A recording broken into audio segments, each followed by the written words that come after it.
Shalom. దేవుని పరిశుద్ధ నామానికి మహిమ కలుగును గాక.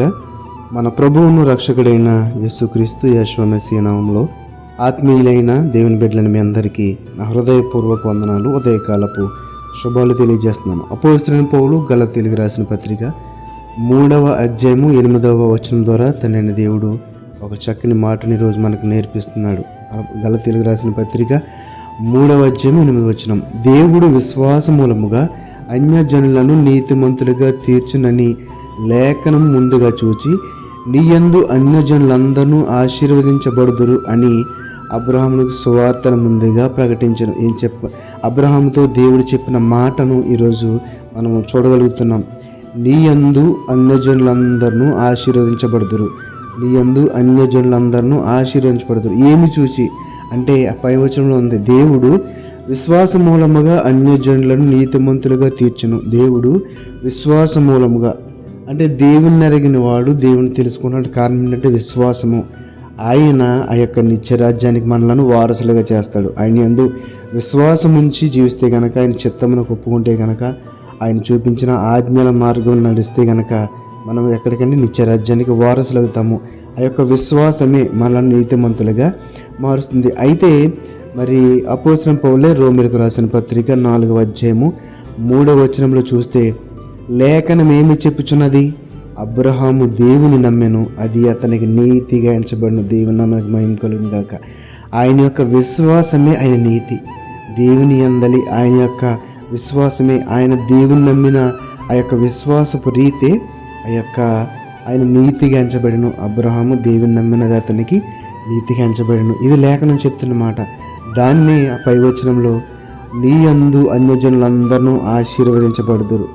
ఏంటంటే ఆయనలో ఉన్నది ఆ యొక్క దేవుని మూలమైన ఆ నీతి, ఆ విశ్వాసములను చూచి అన్యజనులందరూ కూడా రక్షింపబడతారు, ఆశీర్వదించబడతారని ఈ యొక్క మాటలో మనం చూడగలుగుతున్నాము. కాబట్టి ప్రియమైన సహోదరి సహోదరులారా, మరి దేవుని చేత మనం ఆశీర్వదించబడాలంటే, దేవుని నుండి మనం మేలుకరమైన దేవుని పొందాలంటే మనం కలిగి ఉండవలసిన ప్రాముఖ్యమైన విషయం ఏంటంటే విశ్వాసము. ఆయన నమ్మాలి, ఆయన కార్యం చేయడని నమ్మాలి, ఆయన నీతిమంతులుగా మారుస్తాడని నమ్మాలి, ఆయన స్వస్థపరుస్తాడని నమ్మాలి, ఆయన ఇచ్చిన రక్షణ ఆయన ఒక ఉచితమైన కృప ద్వారా ఇచ్చాడని మనం నమ్మాలి. ఇలాగా ఆ యొక్క విశ్వాస పరిమాణం దినదినము కూడా పెంచుకుంటూ ఉంటే కనుక అదే మనకి నీతి. ఆ నీతి మూలముగా మనం ఆశీర్వదించబడతాము, ఆ యొక్క నిత్య జీవానికి వారసులం అవుతాం.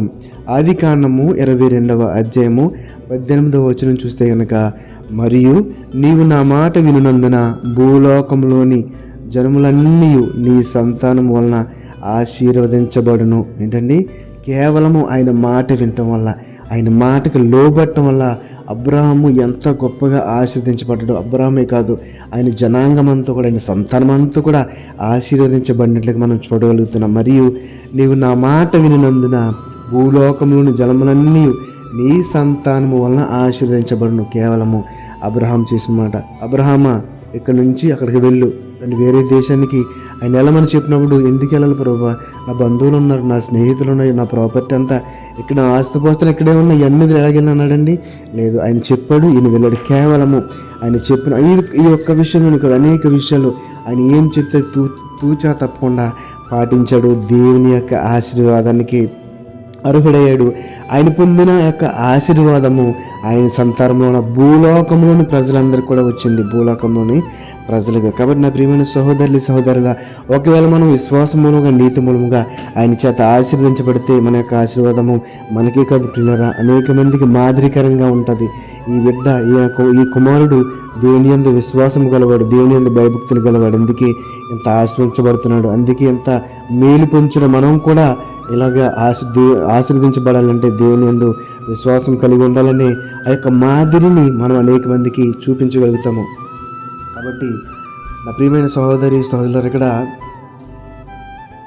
అబ్రహాము దేవుని నమ్మెను, అది అతనికి నీతిగా ఎంచబడును. మన విశ్వాసమే మన నీతి అనే విషయాన్ని మర్చిపోకుండా మనం అందరం కూడా అది ఆయన యొక్క నామము ఎడల విశ్వాసం కలిగి ఆయన దేవుళ్ళు పొందుకుందాం, అనేక మందికి మాదిరిగా ఉన్నాం. అట్టి కృప దేవుడు మనందరికీ దయచేయునుగా. ఆమేన్. పరిశుద్ధుల మహోన్నతుల మమ్మల్ని కన్న తండ్రి, నీ పరిశుద్ధమైన నామానికి వందనాలు, స్తుతులు, స్తోత్రాలు. అబ్రహాము మిమ్మల్ని నమ్మాడు ప్రభువా, అదే అతని నీతి. ఆ నీతి మూలముగానే ఆయన సంతానమును ఆశ్రయించారు. ఆ సంతానం మూలంగా భూలోకంలో ప్రజలందరినీ ఆశ్రయించినట్టుగా నాయన ఈరోజు మాకు మీ మాటలను చూపించారు ప్రభా. ఎంత గొప్ప ధన్యత. నా అవును ప్రభా, మా విశ్వాసం నీ యందు భయభక్తులు కలిగిన జీవితమే మా నీతని ఈరోజు మాకు నేర్పించారు. నీ యందు విశ్వాసం కలిగి ఉంటమే మేము కలిగిన నీతిని మాకు నేర్పించారు. ఆ నీతిని కలిగి ఉంటే మేము ఆశీర్వదించబడతామని అబ్రహాం యొక్క జీవితాన్ని మాకు చూపించారు ప్రభా. అటు రీతిగా ఈ వాక్యములు ఉన్న బిడ్డలందరూ కూడా ఆ యొక్క సత్యమును గ్రహించి నీ యందు భయభక్తులు కలిగి విశ్వాసము కలిగి నీ యొక్క మేలులకు దీవెనలకు అర్హులై కృపను దయచేయమని విన్న వాక్యమును మా యొక్క హృదయంలో ఫలింపచేసి ఆశీర్వదించమని నజరేయుడైన యేషువా మెస్సీయ నామములో ప్రార్థన అడిగి వేడుకొనుచున్నాము తండ్రి. ఆమేన్. ఆమేన్. షాలోమ్.